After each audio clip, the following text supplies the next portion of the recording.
नमः। ॐ श्री सरस्वत्यै नमः। ॐ श्री गुरुभ्यो नमः।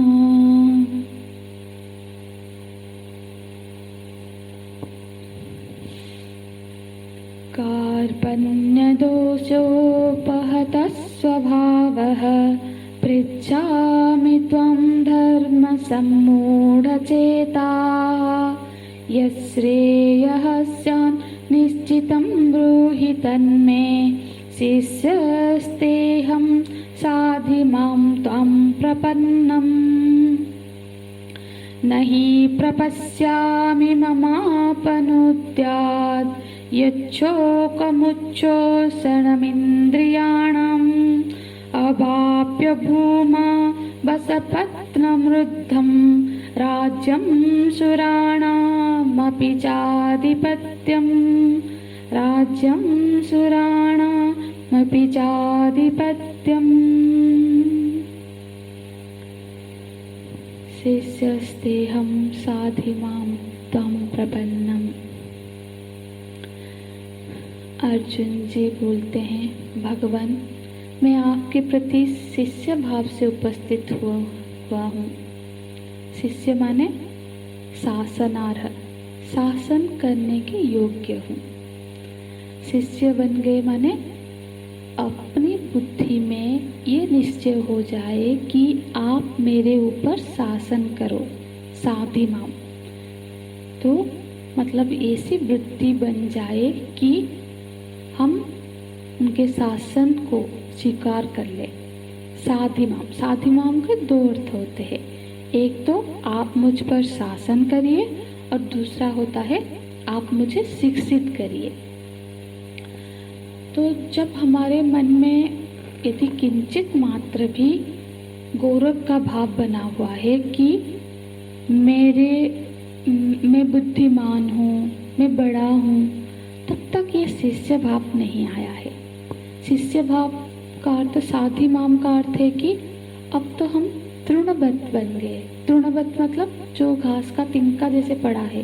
हाँ, तृणादपि सुनिश्चयेन, तृण से भी नीचे अपने आप को समझ लेना। तो बोलते हैं कि भगवान मैं आपका शिष्य हूँ, आप मुझ पर शासन करिए, मैं प्रपन्न हूँ। प्रपन्न, त्वाम प्रपन्नम।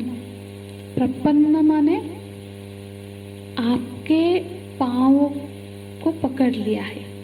प्रपत्ति और शरणागति, प्रपत्ति और शरणागति में सब छोटा सा भेद है। जैसे कि प्रपत्ति हो जाना मतलब प्रपद को पकड़ लिया। प्रपद मतलब पाँव के पंजे के जो ऊपर वाला हिस्सा होता है उसको प्रपद कहते हैं। तो उसको दोनों हाथ से पकड़ लेना और ये कहना कि अब हम इसको नहीं छोड़ेंगे। इसका नाम होता है प्रपत्ति। और शरणागति माने अपने हाथों को तलवे के नीचे दबा देना और कहना कि आपकी जैसी मौज हो, आपकी जैसी मर्जी, चाहे पीस दो चाहे तोड़ दो। तो ये होता है शरणागति। प्रपत्ति शरणागति का ही एक, उसी का ही अंतर्गत है। तो फिर इस पूरे श्लोक में अर्जुन जी 4 बातें बोलते हैं। जैसे कि पहला है कार्पण्य दोषोपहत स्वभावः पृच्छामि त्वं धर्म सम्मूढचेताः। दूसरा यत् श्रेयः स्यात् तान् निश्चितं ब्रूहि तन्मे। तीसरा शिष्यस्तेऽहं साधिमां। चौथा त्वं प्रपन्नम, साधिमां त्वं प्रपन्नम।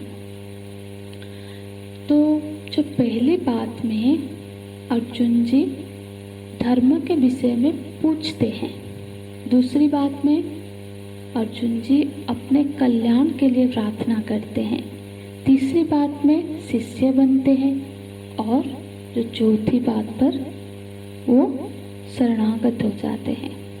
मतलब एक ही श्लोक में चारों सोपान। तो अब जब इस पर विचार करें, देखो जब कोई पूछता है, मनुष्य कोई भी किसी से पूछता है, जब पूछते हैं तो जो बोलने वाला है वो स्वाधीन होता है, स्वतंत्र है कि बोले या ना बोले। हो सकता है कि वो उसका उत्तर दे या फिर ना दे। दूसरी बात, जिसमें प्रार्थना करना है, तो प्रार्थना जब करते हैं ना तो फिर दूसरे का ये कर्तव्य हो जाता है कि वो बोले। तीसरे में जब कोई शिष्य बन जाता है, फिर गुरु पर शिष्य के कल्याण का मार्ग बताने का दायित्व आ जाता है। और चौथी में जिसमें शरणागत हो जाता है, तो फिर उस शरण्य को, मतलब जो जिसके प्रति शरणागत हुआ है, उस शरण्य को शरणागत का उद्धार करना ही पड़ता है, अर्थात उसके उद्धार का उद्योग अब स्वयं शरण्य का हो जाता है। तो फिर ये स्थिति जो पहले अध्याय में अर्जुन जी के वाक्य में ऐसी स्थिति नहीं थी, इसीलिए तो भगवान ने उनको सिर्फ 2 श्लोकों में भगवान व्यवहार संबंधी उपदेश करते हैं, वहां पे कोई तत्व के उपदेश नहीं किया है। पर अब अर्जुन जी बोलते शिष्यस्तेहम साधिमाम त्वं प्रपन्नम, जो भी मेरा लिए श्रेय का महासाधन है वो मुझे बताइए। यह श्रेय स्यात् तं ब्रूहि। तो अब जब अर्जुन जी इस तरह से प्रपन्न हुए हैं, तो यहाँ पे अगले श्लोक में अर्जुन जी का जो वैराग्य का भाव है, जो वैराग्य की सीमा है, उसमें उसका वर्णन है। बोलते हैं मां मम शोकम कथम उपनुस्यात्, मेरे शोक का निवारण कैसे हो सकता है, ये मैं नहीं देख पा रहा हूँ भगवान।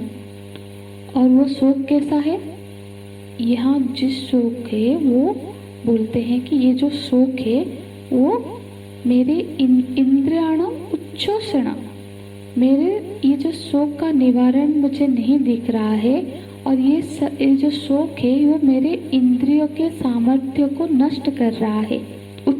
उच्छोषण मतलब इसका मतलब होता है कि नष्ट कर देना, सुखा देना। हाँ, ये मतलब इंद्रियों के जो बल है, तेज है, उसको वो सुखा दे रहा है। तो ये शोक जो मेरे अंदर प्रकट हुआ है भगवान, उस शोक को कथम आपनो त्याग, कि